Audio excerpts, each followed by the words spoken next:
BBAU, Baba Saheb Bhimrao Ambedkar university. इसके इतने सबके क्वेरीज हैं, अभी तक सब कंफ्यूज्ड हैं। लाइक अभी तक कोई नोटिफिकेशन नहीं आया है, कुछ पता नहीं चल रहा था कब इंटरव्यू है, क्या शेड्यूल होगा। तो अब वेबसाइट पे सारी चीज़ें क्लियर हैं। दैट वाज द रीज़न कि अभी इसकी कोई भी न्यूज़ मैं शेयर नहीं कर रहा था। आप सबके लोगों के मैसेजेस पड़े हुए थे रिगार्डिंग BBAU।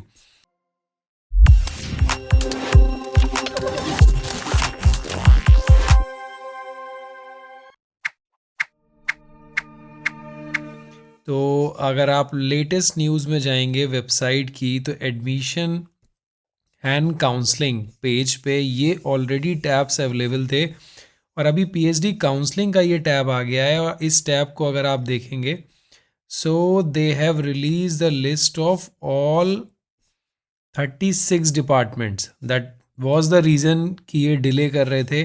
दिल्ली यूनिवर्सिटी की तरह एक एक डिपार्टमेंट अपना अपना काम अगर करता तो आप लोग सब कंफ्यूज हो जाते।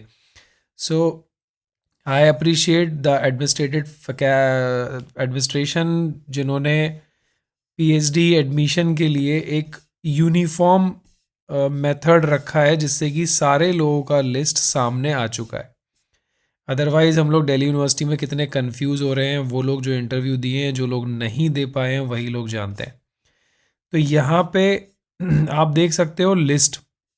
सपोज बायोटेक्नोलॉजी, आप बायोटेक्नोलॉजी पे क्लिक करेंगे, सो डिपार्टमेंट ऑफ बायोटेक्नोलॉजी, ये कुछ इंस्ट्रक्शंस हैं। और उसके बाद जिन लोगों ने भी ऑप्ट किया था BBAU, उसके अकॉर्डिंग कैटेगरी नेम किस कैटेगरी में है, अनरिजर्व्ड, SC ST और रिमार्क, और साथ में है मार्क्स। सो आप देख रहे हो मार्किंग भी आ चुकी है। ये वही मार्क्स हैं NTA के, CUET के, जिसके बेसिस पे आपने ये फॉर्म फिल किया था। और मार्किंग के बेसिस पे अभी सिर्फ एलिजिबल और नॉन एलिजिबल बताया। जैसे ये अनरिजर्व्ड, ये नॉन एलिजिबल हैं सारे लोग। आप लोगों ने फॉर्म तो ऑप्ट किया था, बट नॉन एलिजिबल है as per the policy of university. ये SC कैटेगरी है, तो उसकी जो मेरिट गई है उसके अकॉर्डिंग इतने लोग एलिजिबल हैं। और ये EWS कैटेगरी है।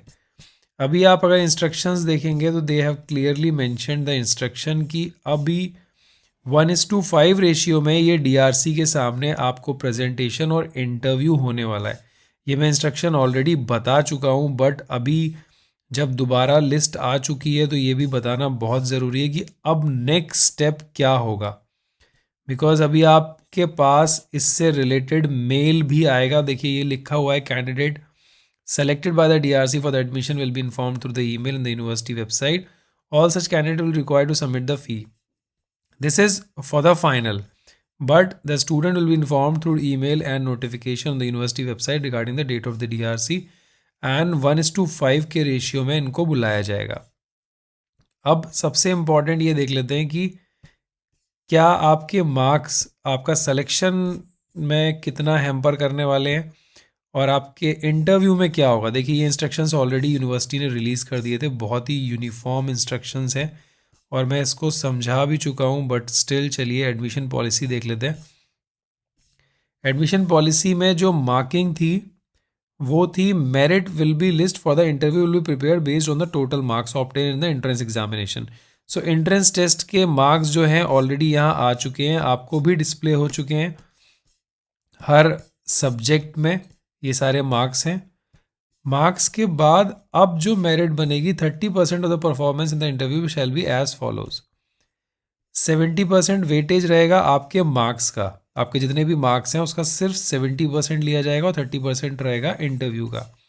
और इंटरव्यू के जो कंपोनेंट्स हैं 30 मार्क्स का, उसमें 5 मार्क्स मिलेंगे आपको बैचलर्स मास्टर्स के बेसिस पे परसेंटेज के, और 10 मार्क्स मिलने वाले हैं अगर JRF हो या नेशनल लेवल फेलोशिप हो, 10 मार्क्स उसके मिलेंगे। MPhil और नेट है तो 7 मार्क्स, MPhil या नेट है तो 5 मार्क्स। 5 मार्क्स जो रेस्ट बचे, that is on the basis of proposal. ये है सबसे इम्पॉर्टेंट। अब ये सिर्फ थ्योरेटिकल है, बट बेसिकली आपके इसी के ऊपर आपको पूरी मार्किंग मिल जाएगी। सो प्लीज़ बी केयरफुल अपने अपने डिपार्टमेंट का research proposal, because they have clearly mentioned somewhere in this PDF, I'll show you this 19 point: without research proposal the candidate will not be interviewed. So please be careful, ये instruction वो पहले दे चुके हैं, बार बार नहीं दे रहे हैं. फिर वेटेज ऑफ पर्सनल इंटरेक्शन मतलब यहाँ पे आपका हो सकता है प्रेजेंटेशन. सो 10 मार्क्स का पर्सनल इंटरेक्शन और इंटरव्यू है, 5 मार्क्स का रिसर्च प्रपोजल है. यानी अभी जो स्कोरिंग मार्क्स हैं वो सिर्फ और सिर्फ ये दो चीज़ है. सो आपको सिर्फ और सिर्फ इसी पे फोकस करना है. बाकी ये आप ऑलरेडी अचीव कर चुके हो, बैचलर्स, मास्टर्स, नेट. अब सिर्फ ये 15 मार्क्स आपके स्कोरिंग होने वाले हैं. तो अभी इसी पे फोकस करिए. जितने लोग भी शॉर्टलिस्ट हुए हैं वो बिल्कुल तैयारी पे लग जाएं, बिकॉज BBAU के लिए काफ़ी सारे स्टूडेंट लोग इंटरेस्टेड थे बट अभी तक कोई नोटिस नहीं आ रहा था.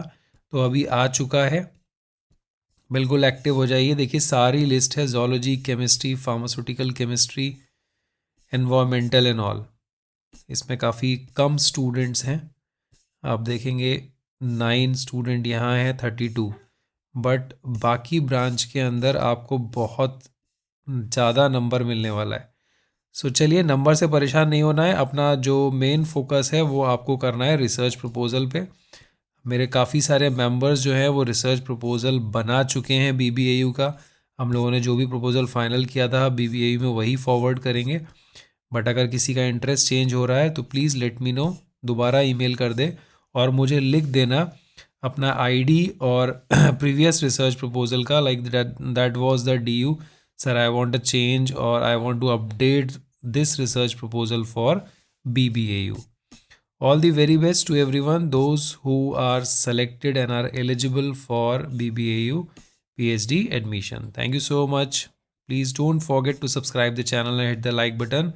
Otherwise, you will miss these types of notification. Bye bye. Take care.